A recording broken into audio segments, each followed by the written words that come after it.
Hi, this is Erin from Blossy Bee. Welcome to my channel.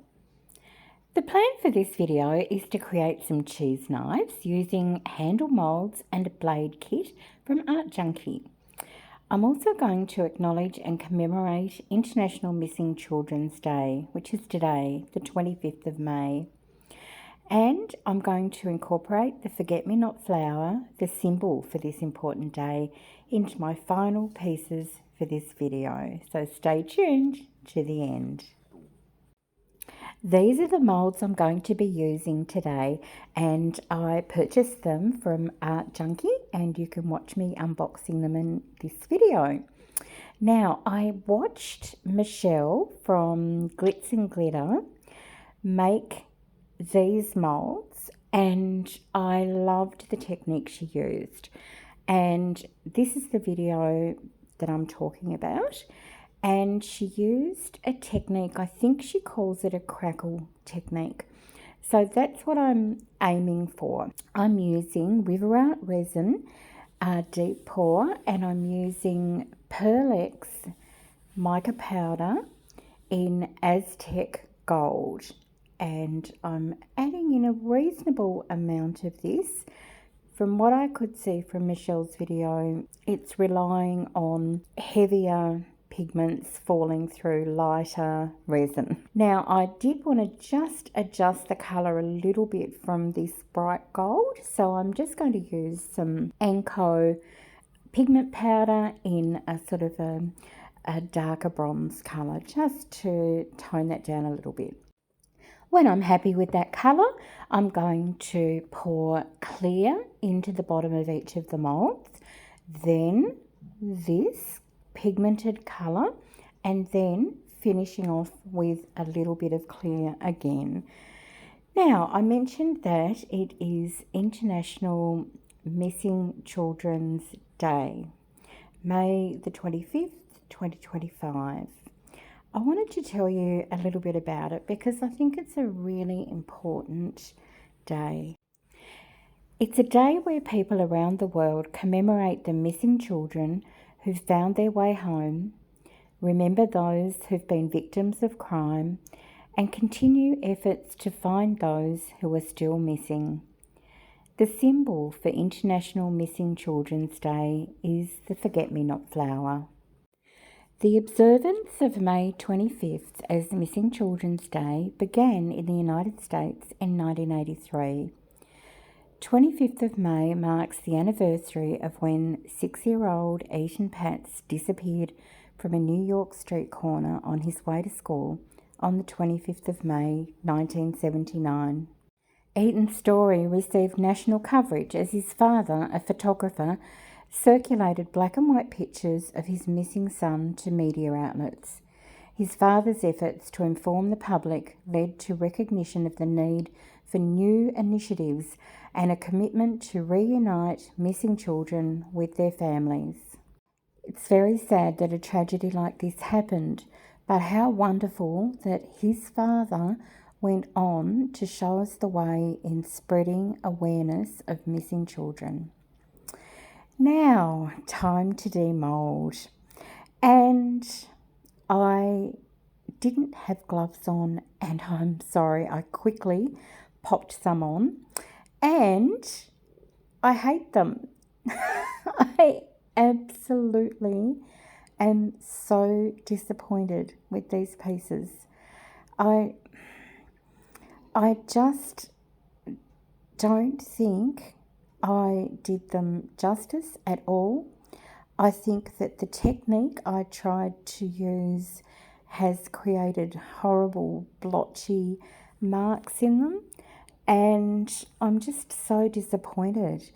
And I'm speeding this bit up because I spent so long trying to save these and using my deburring tool and a cutting blade, and there was overpour and just everything I tried.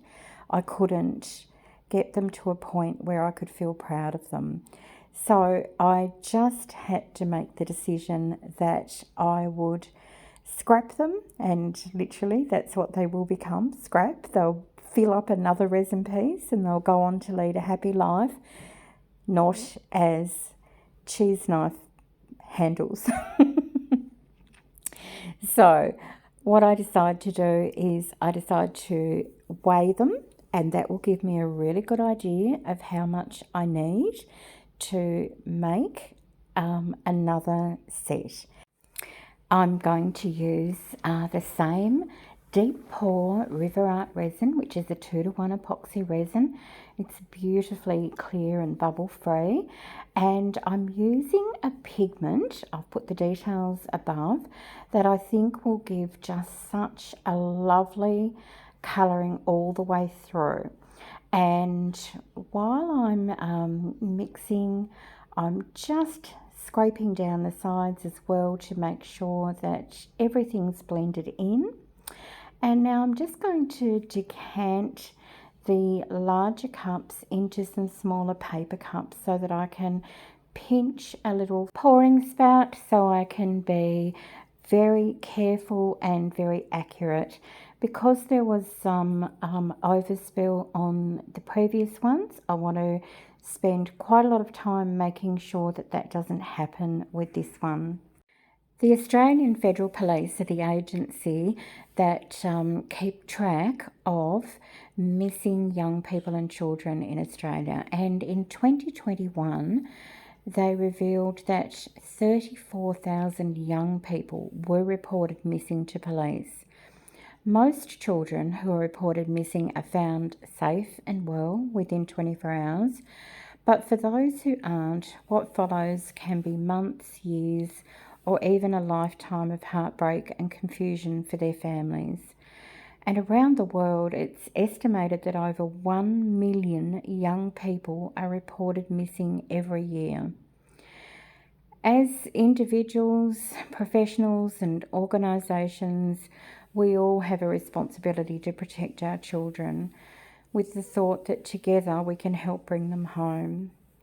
I feel very grateful that as a teacher I receive a great deal of professional support in how to safeguard children and how to support families where needed, and how to refer things on through to the correct departments. And I'm sure that's the same in most countries around the world as well. It is such a huge issue. And as a mum, the thought of my beautiful son being there 1 minute and gone the next is unimaginable, unbearable, and not a reality I don't think I could cope. I am so impressed with the families of missing children in Australia who have agreed to allow their children's stories and photographs to be shared around this time for the International Missing Children's Day, to raise that awareness. And here are some of those children. This is Megan. She's been missing since the 28th of July 1984. She was 17 years old at the time. She'd be my age now, 58. Megan was last seen at Woden Plaza in the Australian Capital Territory. This is Leela. She's been missing since the 1st of July 2007 from Nannup, Western Australia. She was just 5 years old when she was reported missing. She would now be 23. This is Darren Jason Shannon, referred to by his middle name Jason. He's been missing since the 9th of June 1973 from his grandparents' house in Elizabeth South in South Australia. He was just 11 months old at the time he went missing. He would now be 52. His mother has written the most heartfelt letter, which has been shared by the Australian Federal Police on their site, and I'll link that in the description box below. This is Ronya, and she's been missing since the 10th of March 1980.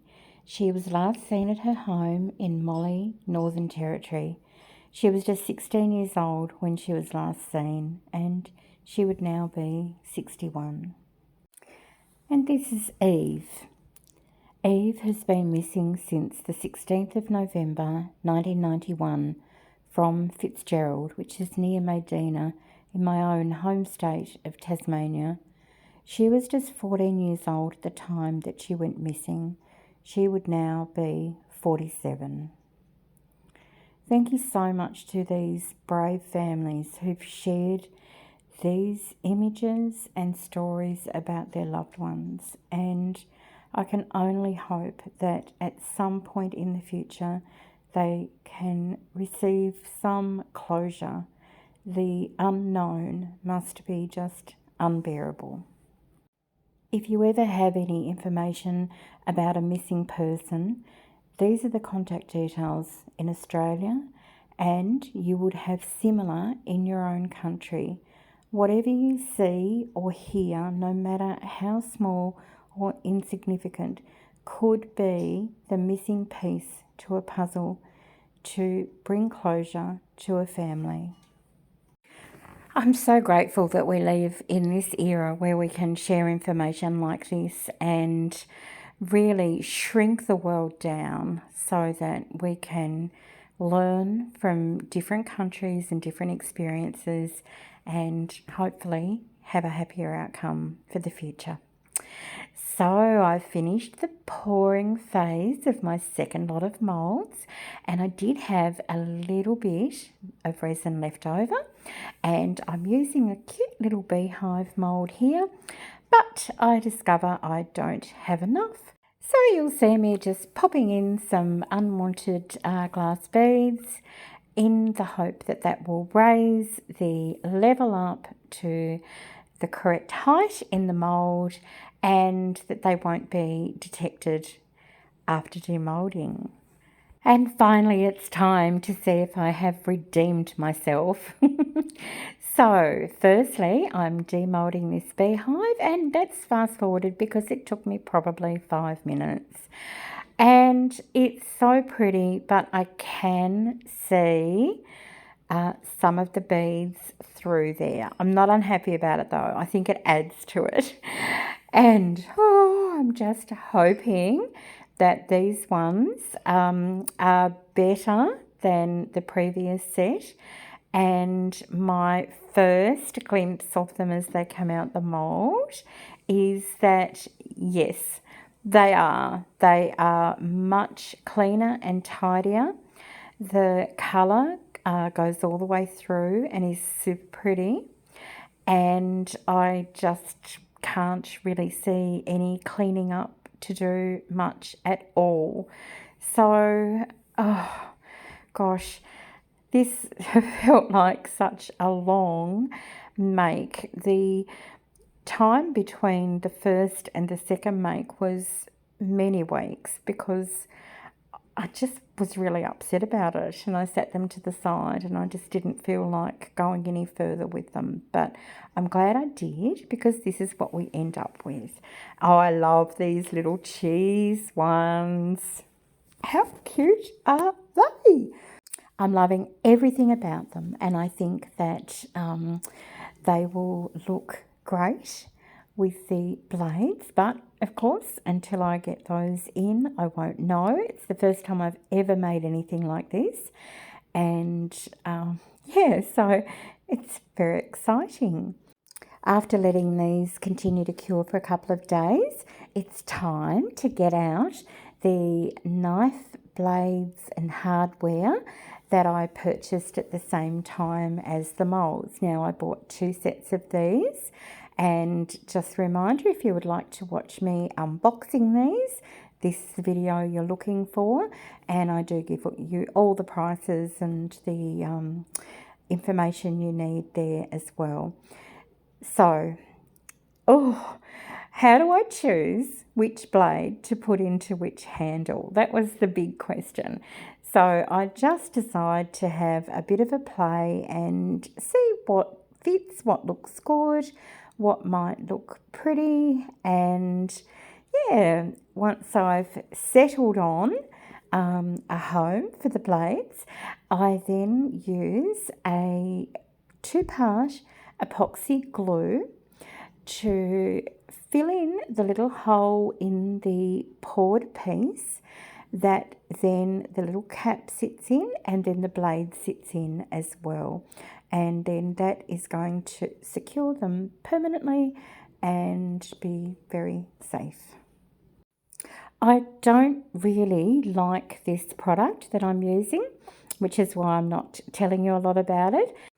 After I start using it, I'm really conscious of a very strong smell, and I finished this piece and then immediately put my PPE on because it just felt very strong smelling, and it did make me concerned.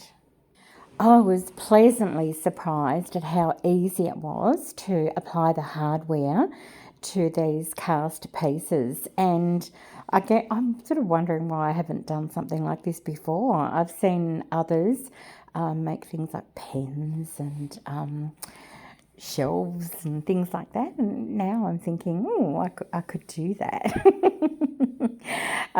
While they are drying, or while the glue is curing, I just sit them upright in some paper cups and leave them like that. I actually left them like that for a couple of days. I just thought I really want to make sure that they're completely bonded, and then then I don't have to worry about them at all. So after this, it gets to the exciting time for me. This is where I can tie in the beautiful cheese knives and implements that I've made with this really special day, the International Day of Missing Children. And I'm going to do that by making a cutting board to go with these. So this is the cutting board I've purchased, and after unwrapping it, I go to Creative Fabrica and I search for forget-me-not flowers, and I find these beautiful SVG files, which is what I need to do my laser engraving with my X-Tool F1.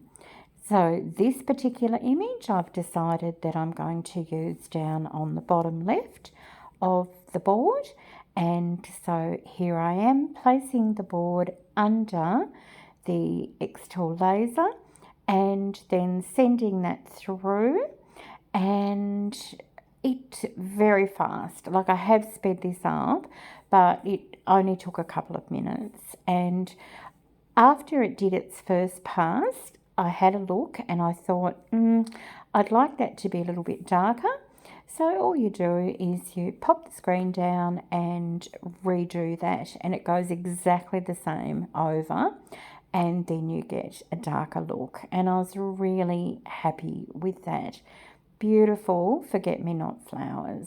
And then up in the top right, I find another image, and I laser engrave that, and I do this with 2 passes now, learning from the previous one. And I'm really happy with these. Whenever you use a laser engraver to remove materials through the engraving process, it can leave behind charred pieces. So I just give them a spray with isopropyl alcohol and a rub with a paper towel, and they were fine, but just in case. I'm now going to use the Bua Nicole Sealer Wax to put a protective coating over the entire board, and I feel very comfortable doing this because I know that the Bua Nicole wax is food safe, and it's also waterproof, and it's very gentle and all natural, so not a problem in the world to use it for this.